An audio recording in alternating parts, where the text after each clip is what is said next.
Here is my brand new pair of Landroller skates. This is my first time trying these skates out, so bear with me. I believe these are the second generation. The first generation would be the Tierra 9, and this generation would be the Mojo. They have an angled wheel that goes directly underneath the skate.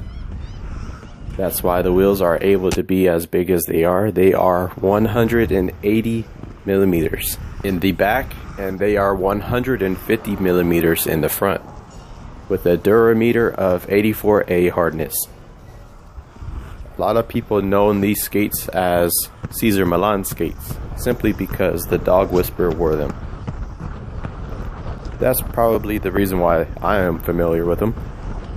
But I've decided to investigate myself to see how these skates really roll. I've got me a pair. Was not easy to get, by the way, considering the Tierra 9 model is now out of production and they do not make them anymore. As far as the Mojo model, I'm not sure if they make them anymore, but I did visit the website, Landroller.com, and the website does not even exist. I was very fortunate to get this pair.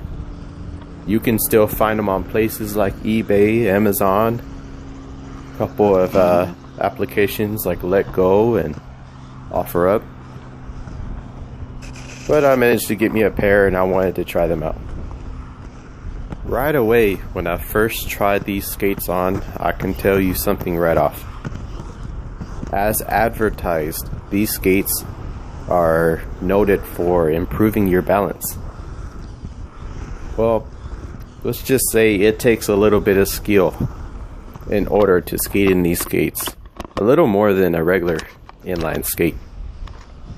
It definitely took me some time to get used to it. Not that I was losing my balance a lot, but it was definitely a challenge to stay on my feet. So I definitely took it slow within the first couple of strides of this skate. I was kind of testing my boundaries with this skate by swerving from left and right. And I've noticed that if you speed up too quick, your foot begins to slip. So you definitely don't have that much traction in these skates.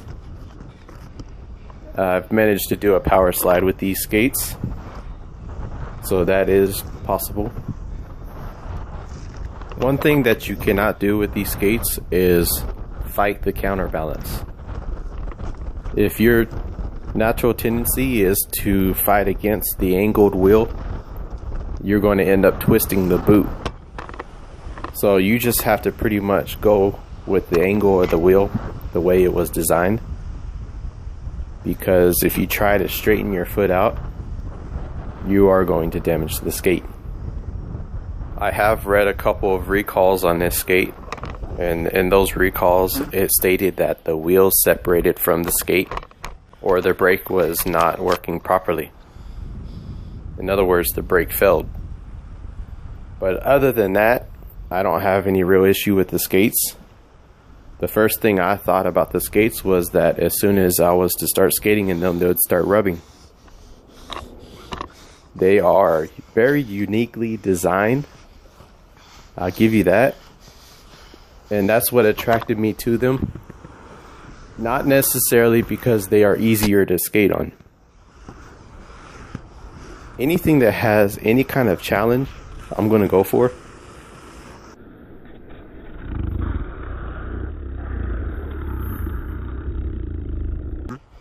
And I just thought that these skates were that interesting thing.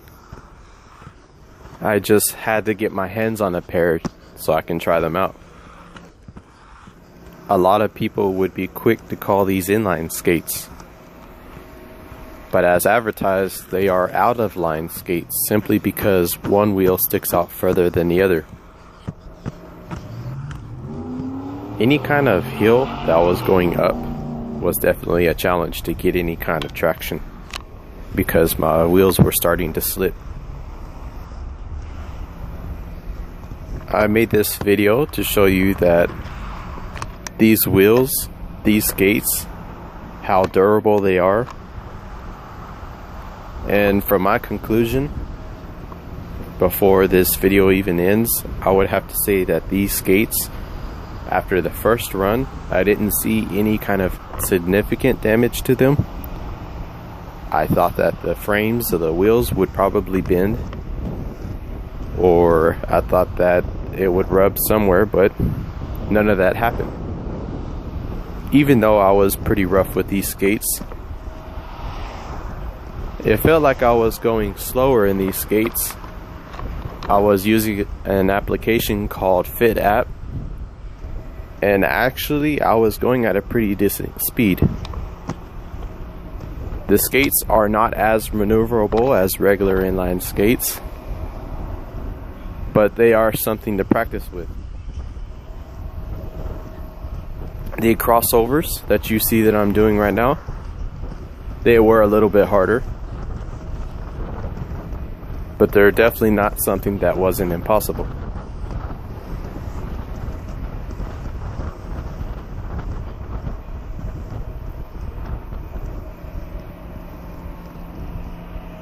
It definitely takes some getting used to. Some of the differences between the Tierra 9 model and the Mojo model would be the wheels.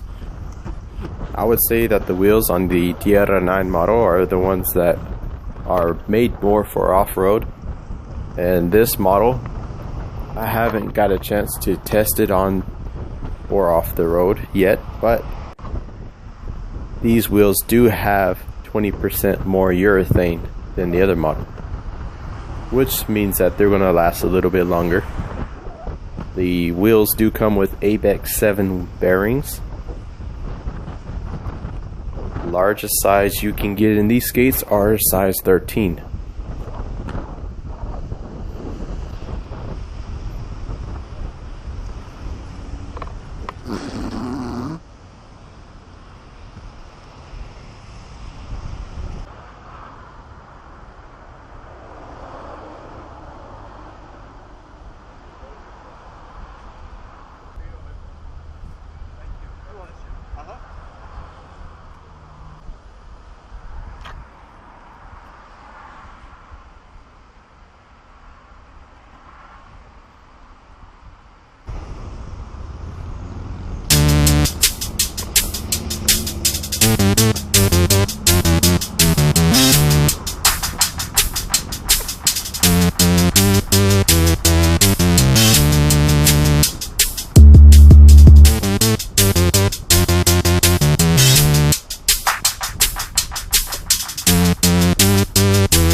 And there goes my fall.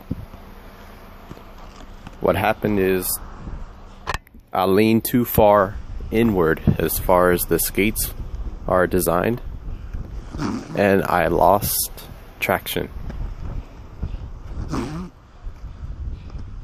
My knees basically knocked together when I fell. That's why you can't fight the balance.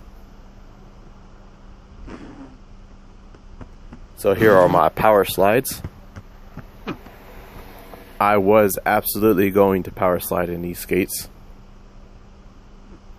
As far as the parallel power slide, when I curved to my right, I wasn't very successful in that one. Here's some jumps. I was quite surprised how the wheels held up as far as the jumps went. Skating backwards was definitely a challenge.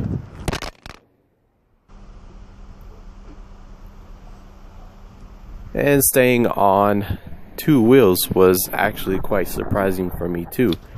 I managed to do that one quite well.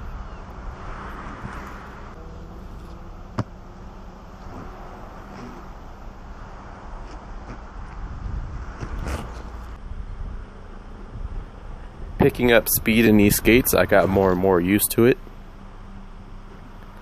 The more I practiced, the less slippage I had with the wheels.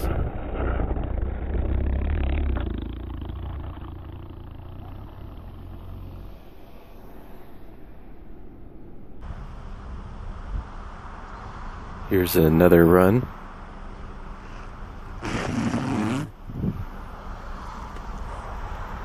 Overall, on these skates, I really liked them. I really like the way they're designed. I like the technology that they put into them.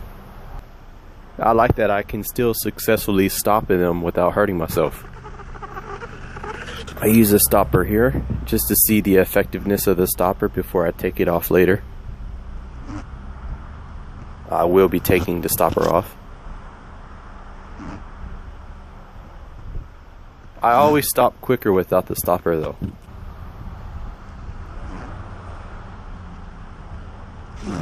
So thank y'all again for watching my video. I hope y'all truly enjoyed it.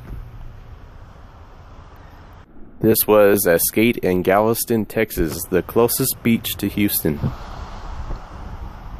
And stay tuned for next time.